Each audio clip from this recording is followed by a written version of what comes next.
What you are about to watch is the short version of the setup of the Hampback MK-0 electric drum kit. What that means is that a large portion of the video was cut to make it flow at a faster pace and cut out other helpful information that is not directly about what's happening at hand. So that means that this video will contain important information about setting up the kit, but if you are an absolute beginner or a person buying this kit for your child or someone else in general and will be helping them in setting up the kit and such, you may want to watch the other full-length video for some extra useful tips about setting up the kit and drumming in general. I should have a card above and a link in the description below. So with all of that out of the way, let's get to the video.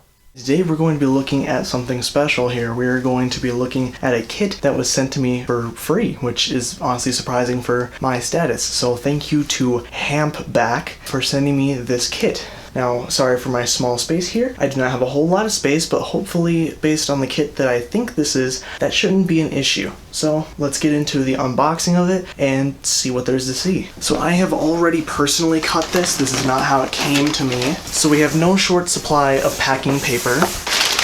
So there is a box inside of the box, so it's double boxed, which is great to see. That's what you want. Ooh, but this box is heavy, so it might be a bit of a challenge to get out of this first box, this big box. This is indeed the kit that I was expecting. I'll probably have to flip this over, but Electronic Drum Mark 0 for beginners. So their custom box here is actually quite nice because it has, you know, the nice branding and everything, so you know that you for sure got the right thing. And there's also markings on the top and bottom. It says, please open this side. And on the other side, it says, please open from the other side. So that's quite nice, as long as they got the packing right, which I assume they would have, especially since they specifically sent me this one. And this kit is supposed to have everything that you would need to really get started playing on the drums. Now, one thing that I saw is that there seems to be two versions. There is the standard version, which I think is what I might have, and then there's the pro version. I don't know exactly what the differences are, but the pro version has an actual kick pad, and I think this one has a kind of just a kick trigger. Everything seems to come very neatly packed. The good thing is that nothing actually moved even when I tipped it up like this. The only things that moved were some instruction manuals. And so everything says what it should be. So this says that it's a pad cymbal, which means other way around, it's cymbal pad. Pull all of them out. We have 3, which is how much this kit supports. This is the sound module, headphones, pedal. This says rack tube, AC adapter, very important, and mesh head. So these might be the toms if I were to guess. Now, we are not done yet. I don't know exactly where these foam bits were, but I'm assuming they were where they were supposed to be way before I started unloading things. Whoa! There is a nice square protecting the nub of the throne insert, basically where your stool stand inserts into the actual stool seat. So what is in here is obviously the seat. It was in a protective plastic coating. It feels decent from what I can tell, just handling it. And then we have a bunch of the frame here. It's made of aluminum, or, you know, at least some sort of metal, I assume aluminum, but it's also got some nice feet on here. This one's got a like rounded thing. This one's got a whole molded piece. So that's very interesting. So all of it seems very sturdy so far. And then this is, I assume, the majority of the actual frame. Alright, so the first thing it says is what I suspected, which is to put the legs, these things, the stands, onto the main body stand. What is going on here? Where's the opening? Okay, so something interesting here was that the opening was actually over here, but this leg did poke through the bag. Not an absolutely god-awful thing, but that is something of note. Okay, so you have these things that extend out. It has a foam pad on this middle bar so that it should hopefully brace against these other bars fairly well and not have them knock together, dent and scratch each other, as well as just generally keep the whole thing more sturdy in shipping, hopefully. It has some nice thumb adjusters, which some kits do not have. And these thumb adjusters seem like they are well put together as well. They don't seem like they're ones that are just going to simply snap at some point. Granted, they may, because they are just plastic heads on some other hardware, but it all feels very good, actually. Okay, so now it's telling me to fold out all of the bars. However, it appears I have this backwards, which is not a hard thing to adjust. I just undo the finger screw and turn these feet around. There we go. Now I flip this around. Even though it might not be good for the video, I want to make sure I assemble it right. So we flip these out. The lower one is meant to be the snare, I guess, and the upper one is going to be for the module. Okay, so we should take out the mesh heads. Okay, pad 1, pad 2. They are all wrapped in bubble wrap, which is great. It's also dividing the other 2 pads is this nice foam, which is very dense. It's flexy, but you know, dense enough to actually protect something. And we have 2 more pads, which all of them look the same to me, so I don't think there is a true distinction on this kit of what can be the snare and what can be the toms. So initially here, I'm confused. In the book, it talks about the clamps. The clamp is built into here, however, it is missing the outer clamp. So I don't know where that is at the moment. Rack 2 might be in there. Okay, so in here we have what I believe is called the Squid. It has a bit of kind of seemingly random plastic hardware. Okay, and then here's the actual hardware. Let's see what else we got here. So this is the stand for your actual throne, your stool. It's double braced, which means that it has a little bit of extra protection for heavier people, and it's just overall very sturdy. It feels just as nice as any other stand based off of the heft that I'm getting right here in the bag. These, I assume, are little rods to hold the cymbals that will attach to the stand here. And then they give you a pair of 7A drumsticks. Wow, okay. That's an interesting choice, actually. It has no branding, not even Hampback. They're just sticks that say 7A. These definitely seem like cheaper drumsticks. They don't have the heft of some other more premium sticks I've held. But the other sticks that I've held are 2B, and those ones are very thick. I started buying those because I play metal music and I broke a lot of sticks. So these probably will not last long in my hands, but of course I will try and make them last and use them in our demonstration. So let's continue getting started on trying to get these pads on here. And it actually has a very interesting drum key. So this one it's different because I've never seen it have this style of like the torque handle where it moves, so you can select which side and all that. You cannot rotate these holders, of course. They are molded in place so they sit straight the way that they're linearly put on here. Another issue is that this does not seem, so they don't touch each other. These clamps will not touch each other, which is interesting. So what I have to thread this in through the top part of the clamp here, and then the tension will hold it in place. And additionally, they did not completely cheap out on the molding either. There are metal inserts in here so that you can do a lot more adjustments than if you were to use plastic. Another thing that's interesting is I have not seen this kind of drum head style yet, where it's mostly empty. Gotta loosen these just a little bit so that I can flip it back over and then tighten it to where it needs to be. Now I have 3 more pads I gotta put on, so I'm hopefully gonna speed through that. The hardware bag is not very confusing because it just has the fastener screws for the clamps, and it has the drum key in it. Got this set in place.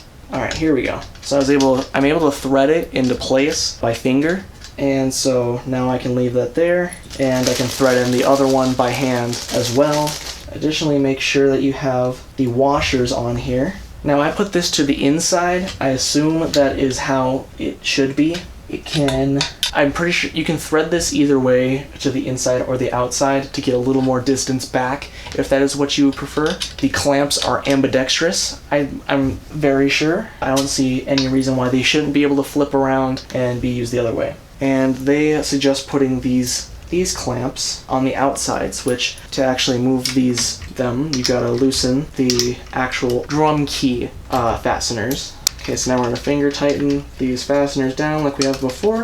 Try not to get it too tight, and flip it over like that, and now we have it in the proper orientation that I believe that they would want for us. I mean, if anything, if you personally want it, you know, back, you probably could do that, but these on stand cymbal stands might be in the way as well. Okay, so now we got them both threaded. We're trying to put them over. I'm having a little bit of difficulty spacing them properly. I need to space these other clamps out a little bit more. Now it looks like that's going to be the max, which then we get these two together. And we even have a little bit of playroom. We'll try and get it all kind of tuned in place at some point here. But right now, we're just going to do the basic setup. Okay, so now, again, let's just get these decently tight. So now we have completed step 2. Step 3, we need the sound module. Okay, comes in another recyclable plastic bubble wrap packaging, and this is very sleek looking. It's got a protector on here, and it all looks very purposefully designed and very compact, which is part of the design of this whole kit, is that it's meant to be portable and compact. So we are going to use our tactic for putting these things together, and then you finger tighten it, and do not over finger tighten it, because then you want to get it in place to where you want it. So on this picture, it does say to put the module here. However, the thing is here, the mount, which it might not be a super issue, but the in-out, the plugs and stuff are also on this side of the module. The stands might get in the way, but for now it does seem functional. I'll obviously have to plug things in to see if it works and all that, so we'll see if it becomes an issue. Okay, it's very sturdily on there, very good. Step 4 is on the other side. We need to add the cymbal arms here, these metal stands here. Now, this one says it's specifically for the cymbal, for the hi-hat cymbal. Oh, okay, I see why. These two have nubs for some reason. This one has threads for some reason. Okay, so we're gonna tip these back. We're gonna loosen the finger threading and insert this. We'll leave it at this highest point for now. So that is one thing that has just come in handy with the sliding handle of this drum key, which is that since this kit is so compact, some of the parts are pretty close together, and so it started to block the normal handle use of the drum key where you have it in the middle. So I pushed it to one side and was able to still get the right, well, even more torque on that to be able to rotate it. And then it wants me to do this one. So now we have all of our cymbal spokes up for now. The next thing is to apply the cymbals.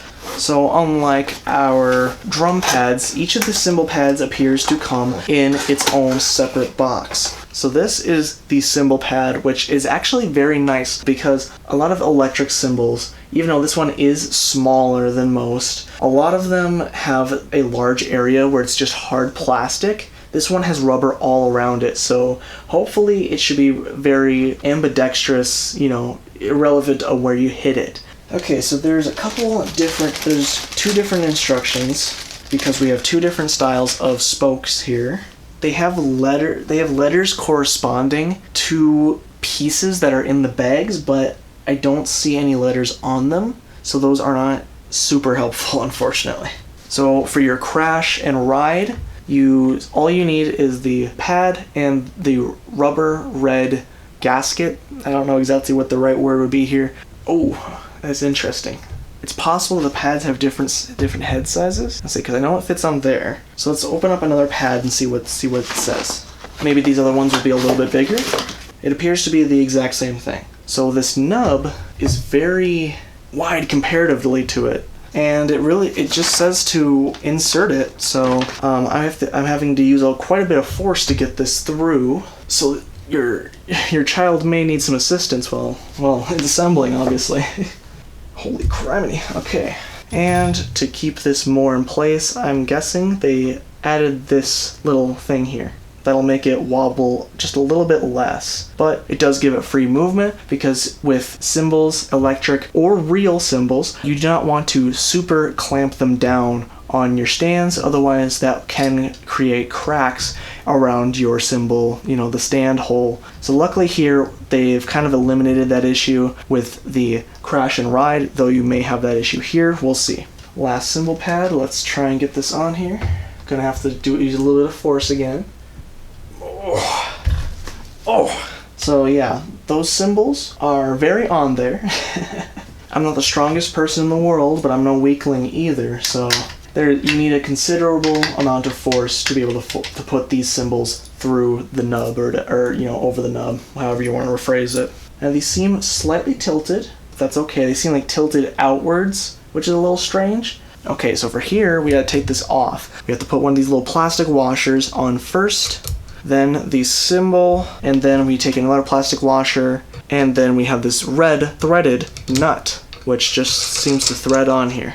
Now, I assume they made this one threaded so that it will be firmer. The washers and nuts seem to keep it from being dangerous for the cymbal. So then there are two diagrams which talk about which kind of kick pedal you should be using, and it also is starting to talk about the squid, the connection squid. And it's showing where all things should be connected.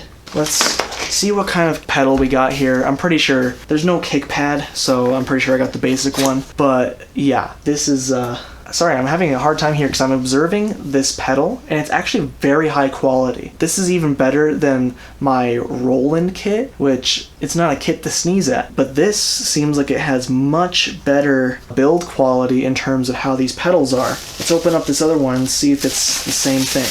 They both came in the same box. I don't know for sure where this plastic was, foam was, but I assume it was between them, dividing them and protecting them, and they both come in the recyclable bubble wrap packaging.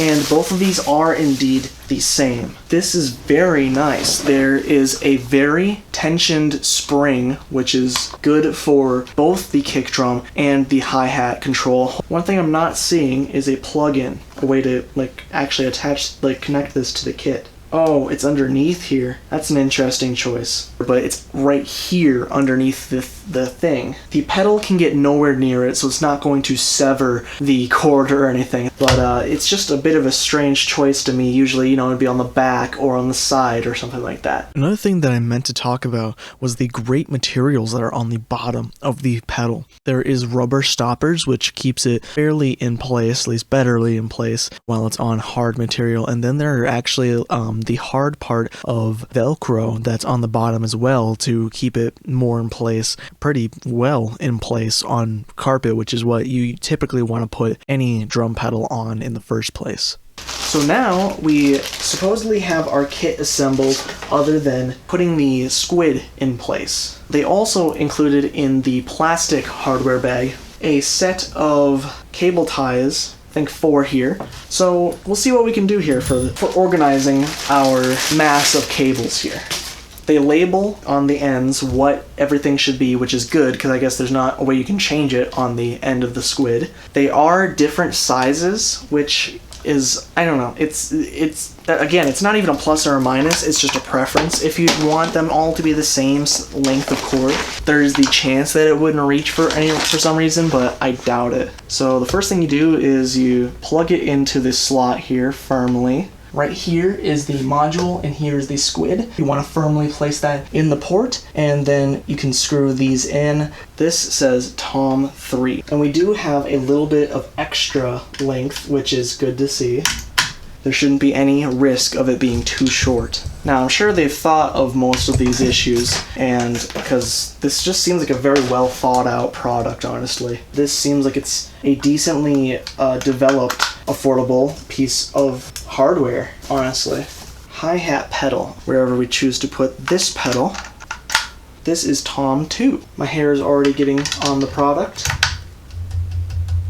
I was testing the pad there because it seems like the mesh would be a lot looser than what it is for a lot more bounce. However, they are very firm, like a drum head should be, but that's also going to provide bounce in a different way. This is the crash into your middle cymbal. A lot of people, this is how they prefer it, is to have your crash over here. I don't know if this cord, it might just barely be able to reach over here, but this is where they are intending you to have your crash cymbal. This is for the hi-hat. So this goes to your cymbal that's right next to the module, at least on the same pole as the module. This is the snare.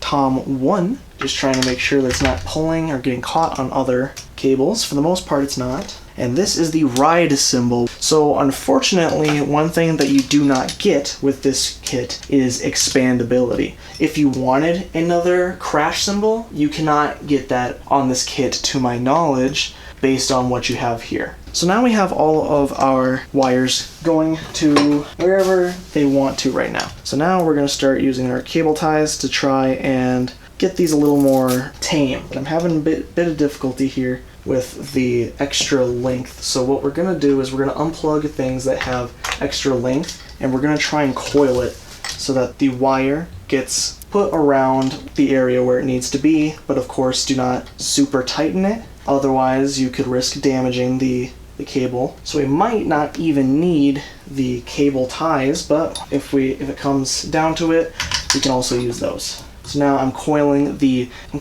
tom wire around the pole that it is on, but I also have it on the maximum length outward. Okay, the next thing we have is tom 2. We're going to coil it around the center pole here. And again, try and do it lightly, leaving a little bit of slack on the wires so that they are not super scarily tight, that they might kink and break and stuff like that. They can be a little taut to the pole. Just obviously, this is something you got to use your best judgment on. So now we have tom 1. This one has a fairly short cable, so I'm only going to wrap it around once and then put it back in. Okay, now our snare wire is getting slightly caught up in the squid, so let's move that just out of the way here. Now we have the snare wire, of course, getting wrapped around the snare pole here, the arm that we have here, and getting put back into the slot. This one, we could probably wrap a little bit around the crash pole here, just a little bit. It's not like an overabundant amount of extra length, but we'll try and keep it condensed, obviously. Now, I don't know how all of this would do when you fold it, so you got to be really careful about that. Make sure that if you do plan on folding this up and putting it like in a way or anything like that, that you slowly start closing it up and really watch closely at all of your wires and make sure they're not being like tugged on, getting caught somewhere, or being pinched in one of the moving parts somewhere. Okay, so now we're just doing the hi-hat cymbal. We coiled it around the hi-hat stand here to try and tame that. So the kick drum and the hi-hat are going to be up to your preference, really. Though also make sure I just had my kick drum wire get caught underneath the actual foot pedal, so you don't want that. I tested it and just pressed down on the foot pedal, and it actually did a very good job of not pinching the cord. So that's another positive for this thing, for this kit, as you know, even if you do forget some of these things and they just happen to happen, it does seem to have your back a little bit and ensure that hopefully things will not get damaged. I'm going to take one cable tie here, and I'm going to tie this cable up like so. I'll take another zip tie just to secure the little bit of sag that is happening right here. I'm having some other things slightly get in the way, but I could zip that down as well. I'm going to actually go under it though. It's kind of a tight little space to get into, so it's a little bit difficult to try and zip accordingly, but I do appear to have gotten it. I don't know how pretty it is, but it is accomplished. So now the kit is actually set up. The last thing that doesn't appear to actually have instructions is setting up your throne. Let's get it out here and see. So this plastic does not have any recycling symbols on it. This tube came in another protective plastic bagging that also does not have a recycling symbol. And I'm starting to get thirsty, so I might have some voice cracks. Sorry about that. And then we'll just tighten that. There's a little fastener here. We're going to tighten them. We're going to tighten that. It will just be tightening, and it'll be pressing against this metal tube, so don't be surprised if there starts to eventually be some scuffs and stuff all on the bottom part of that tube. That's kind of natural for this kind of fastener. Now this thing, we have basically a nut and a wing bolt. So we just need to... Oh, and this will be what we use to set the height of our stool here. So the minimum height is, let me put the stool on there. this is the minimum height. However, it can get much longer at like this height. One thing that's going to be annoying is that you cannot really adjust this while you're sitting on it. It's going to be a challenge at least. This is coming in a full kit for a very reasonable amount of money for what you're getting here. So this is honestly like not even a horrible thing, and you can always buy a better seat. So for now, I'm just going to put this at the maximum height. There's a square hole on each side here. It doesn't really matter which side you put the thing through, but you put the bolt through one side and you apply the wing nut and the washer through another. And then the last thing would be to apply your seat, which then it has, I guess I'll take that off to show you, it has this little fastener here. You want to tighten that down once you put it on here. So let me take a sit and see how this feels. All right. Ooh. So it's kind of hard to judge foam because foam can either last a really long time or, you know, sometimes it lasts like 2 months maybe. It's very cushiony, so it's very comfortable right now, but sometimes with cushions like this, as you start to use them, you start to wear down the foam, and then you progressively start to get more and more just sitting on whatever surface is actually stabilizing the seat. Additionally, I have a little bit of wobble, but it's not too awful bad. When you're not like leaning over, it's not bad. When you have your center of gravity and you're actually playing the drums, it's not going to be an issue. Seat's got some groan to it. Might make some embarrassing noises they can make fun of your child for. Okay, so I have set my seat one level higher, and now I'm going to try and adjust the kit. As you can see, the kit is very low right now. I set it to the minimum height of what it can be. So we need to loosen these thumb fasteners on each side. So we loosen those. Getting this adjusted on your own might be a little difficult. It might be easier if you have two people, someone to hold down stuff, but I'm going to put my feet on both of the foot aligner things, like so. And then as I do that, I'm going to pull up on the middle to try and raise it to my proper height. Oh, there it goes. There goes my hi-hat. Alright, I'm having a little bit of difficulty. I'm going to tighten them down so I can take a break for a second. So I got this pretty close to my needed height, actually. So right now my whole stand is a little crooked. I'm going to try and bring this side up a little bit because it's leaning downwards on this side.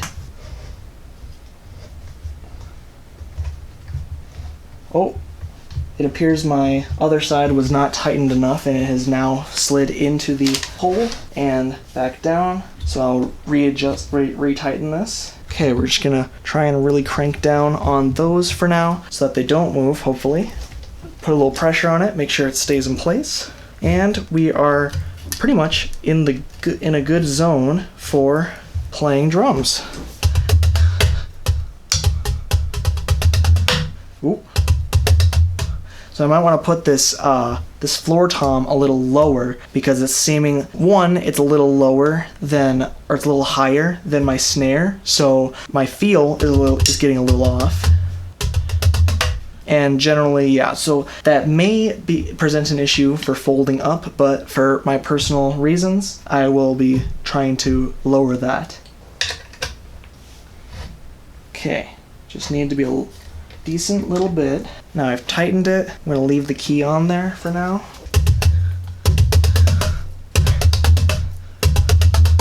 Something strange that I'm finding is just little bits of glitter, I think, on here. It's a little bit weird. I found a silver speck somewhere else, I think, and then I just found a gold speck on my cymbal. I don't know if that came from them or if that is just in my house. Now again, these for some reason do seem a little tilted outwards for some reason, but it's not enough to really be atrocious or anything like that. It's just a small little thing that's a little strange and isn't quite ideal, but we can deal with it, especially for if this thing is, you know, as decent as it seems it is. Yeah, this has been very neat so far. It is, like I said, very compact. I am running low on battery, so I'm going to have to stop this recording sometime soon here, but we're getting close to where we're done. Overall, the quality has felt very good so far, and sometime soon here we're going to be actually playing this and seeing how it sounds and overall how it plays in general. So I forgot that I need to unbox the headphones and the AC adapter. So the headphones come like this in the box. It comes with a protective plastic. These are Hampback branded headphones. The foam feels cushy. Let's see how they feel. So they are by no means the most comfortable headphones, but they are comfortable enough, I think, to get the job done, especially for, just being included in this kit is very nice. Of course, you can use your own headphones, your own earbuds, whatever you wish. It does just use a, I believe, TRS or TTRS, I think it's TRS style auxiliary 3.5mm jack. It's your average auxiliary jack that comes on most headphones. The plastic, again, though, does not have recycling on it. So let's see how the AC adapter came. Interesting. The AC adapter is one of your average plugs. It is a decently length USB-C cord, the completely rounded and reversible one, and it comes with a charger block that is USB, so you can actually replace this cord fairly easily or use a different one if you need it shorter or longer for any reason, or if this breaks. So that's fairly neat. There was no protective papering, but of course this is not the end of the world if this gets damaged. It would kind of suck if you got it and it was damaged, but at least this is very easily replaceable, and you don't even have to use the name brand or you don't have to use these that came with the kit. You can use literally any wall adapter with the USB thing, and you can use any USB-C cord. I don't know if it would act any differently on C to C cables. I don't know if there would be any weird thing there if you did use a C to C rather than C to A. I think that's what this is. But yeah, that's just one little thing that I thought of. So that is the end of my time setting up the Hampback MK-0 electric drum kit. The kit was overall easy to set up, though it may be nice to have some help here and there. After setting up the kit properly, it is very solid, and everything felt like good quality while handling it. All of that on top of the fact that you get a complete set of items to get started drumming for a lower price than most kits. It is impressive, honestly. If you enjoyed the video, please leave a like. There should be more coming out about this kit from me soon. Check out the description to see what's available. Even though this video was recorded first, I already have a short tone demo created showing a handful of the sounds available on the kit, so go and check that out. There also should be a full review and extended tone demo also available soon, so get subscribed for that. I am also in talks with Hampback to look at another one of their kits, so get subscribed for that as well. That's all I have to say for now, so I'm going to say bye-bye.